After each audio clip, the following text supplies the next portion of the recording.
जय श्री कृष्णा। राधे राधे सभी को। सत्यनारायण भगवान का व्रत पूजन अनुष्ठान घर पर सरल विधि से कैसे करें, आइए जानते हैं मेरे साथ।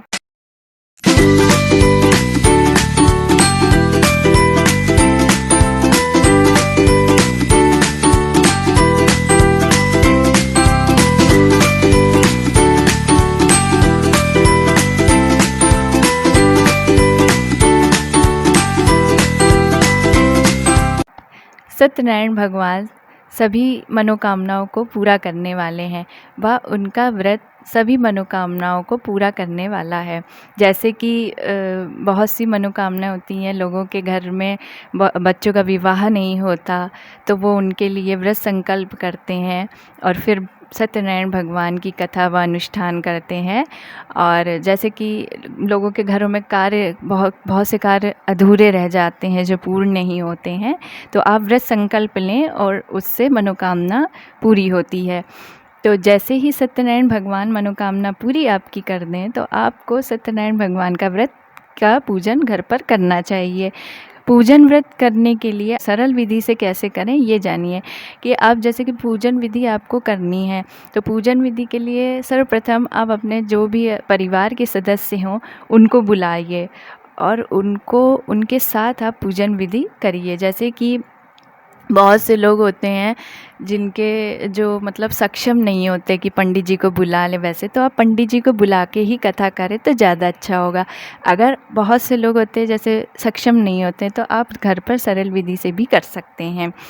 सत्यनारायण भगवान का पूजन घर पर करने के लिए आपको सर्वप्रथम पूजन सामग्री चाहिए होगी। सामग्री में आप घर पर सरल विधि से करना चाहते हैं तो आपको धूप, दीप, तुलसी और पुष्प और प्रसाद की आवश्यकता होगी। प्रसाद में आप क्या ले सकते हैं, जैसे कि घर पे हम लोग आटे की पंजीरी बनाते हैं तो आप वो पंजीरी बना लें और पंचामृत बना लें। अगर आप ये नहीं बना सकती हैं तो आप घर पर और भी कोई मिष्ठान बना सकती हैं जो प्रसाद के रूप में सत्यनारायण भगवान को रखना चाहिए।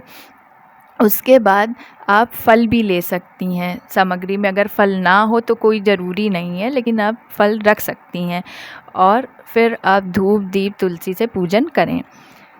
सत्यनारायण भगवान का पूजन घर पर सरल विधि से करने के लिए आप सर्वप्रथम एक स्वच्छ जगह पे आटे से चौक बनाएं। अगर आपको चौक बनानी नहीं आती तो आप सतिया भी बना सकती हैं। उसके बाद उस पर चौकी रखें। चौकी ना उपलब्ध हो तो आप पाटा भी रख सकती हैं। पाटे में सर्वप्रथम आप स्वच्छ वस्त्र बिछाएं। वस्त्र सफ़ेद रंग का होना चाहिए। अगर आपके पास सफ़ेद रंग का वस्त्र नहीं है तो आप पीला वस्त्र भी बिछा सकती हैं।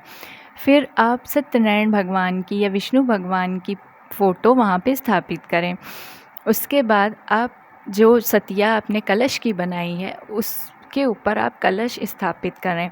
कलश में आप मौली बांध लें। मौली को कलावा भी कहते हैं। कलावा बांधने के बाद आप उसके ऊपर एक कटोरी में अक्षत स्थापित करें। अक्षत ध्यान रखिएगा कि वो टूटे ना हो। और अक्षत रखने के बाद आप उसके ऊपर दीपक रखें। दीपक को आप जला लें और कलश के पास गौरा मैया को रखें। अगर आपके पास गौरा जी नहीं हैं तो आप एक सुपारी में कलावा या मौली बांधकर आप उसे कलश के पास रख सकती हैं, वो भी गौरा जी ही कहलाएंगी। उसके बाद आप पूजन प्रारंभ करें। पूजन के लिए आपको सामग्री में बस फूल चाहिए, कुछ पुष्प चाहिए। पुष्प कोई भी होने चाहिए, उसमें ये नहीं कि पुष्प कौन से, पुष्प कोई भी होने चाहिए। पुष्प के बाद आपको प्रसाद की आवश्यकता होगी। तो प्रसाद में आप पंजीरी, आटे की पंजीरी बना सकती हैं। आटे की पंजीरी अगर आपको ना बनानी आती हो या आप ना बनाना चाहती हो तो आप पुए भी बना सकती हैं। और पंचामृत ले लें, पंचामृत बना लें। पंचामृत प्रभु को बहुत पसंद है। उसके बाद आप सत्यनारायण भगवान का पूजन प्रारंभ करें। एक बात का ध्यान अवश्य रखें, जो आप प्रसाद चढ़ाएं उसमें तुलसी जी का होना आवश्यक है। और आप फल भी रख सकती, फल में कोई भी फल रख सकती हैं, वैसे केला हो, सेब हो, कुछ भी आप रख सकती हैं। लेकिन अगर आपके पास फल उपलब्ध नहीं है तो कोई आवश्यकता नहीं है।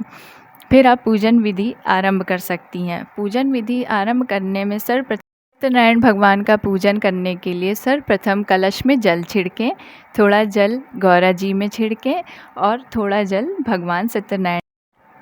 उसके बाद आप तिलक लगाएं। तिलक लगाने के बाद आप उसमें थोड़े से अक्षत छिड़कें। थोड़े से अक्षत आप कलश में छिड़कें, थोड़े गौरा जी में और थोड़े सत्यनारायण भगवान में। उसके बाद आप धूप बत्ती करें। अगर आपके पास पुष्प हों तो आप चढ़ा दीजिए, अगर पुष्प ना हो तो कोई ज़रूरी नहीं है। आप उसके बाद पुष्प चढ़ाएं और धूप बत्ती करें। फिर उसके बाद आप सत्यनारायण कथा की जो किताब होगी आपके पास, आप उसको सामने रखें, उसका पूजन करें। उसमें सर्वप्रथम जल छिड़कें, फिर उसमें तिलक लगाएं, अक्षत छिड़कें, फिर कथा प्रारंभ करें। कथा जैसे ही संपन्न हो जाए उसके बाद आपको क्या करना है, जो आपने भोग लगाया है उस भोग को थोड़ा थोड़ा भगवान के फ़ोटो पे लगा दें। जैसे भगवान, हम लोग की मान्यता है कि भगवान को हम लोग भोग इस तरीके से देते हैं, तो आप उस पे लगा सकते हैं, या आप जैसा भी आपको ठीक लगे आप रख सकती हैं तो रख लें, कोई उसमें वो नहीं है, जैसी आपकी इच्छा हो। उसके बाद आपको क्या करना है कि आपको आरती करनी है। आरती के लिए आप दूसरे किसी, वो वाला जो दीपक रखा है उसमें आरती ना करें, आप किसी और बर्तन में आरती कर सकते हैं, या कोई दूसरा दीपक हो, या फिर आपके पास दीपक ना हो तो आप घर में कोई ऐसी कटोरी हो छोटी जिसमें आप दीपक बना सकती हैं, उससे आप आरती करें। तो इस तरीके से सरल विधि से भगवान का पूजन घर पे कर सकते हैं। पूजन जैसे ही आरती संपन्न हो जाए, सभी लोग घर के आरती लें। उसके बाद आप जो प्रसाद आपने भगवान को लगाया था वो प्रसाद आप सभी लोग ग्रहण करें। इस तरीके से हम लोग घर पर सरल विधि से सत्यनारायण भगवान का पूजन कर सकते हैं। अगर आपको मेरे वीडियो अच्छा लगा है तो आप मेरे वीडियो को लाइक करें, शेयर करें और सब्सक्राइब करना ना भूलें। धन्यवाद।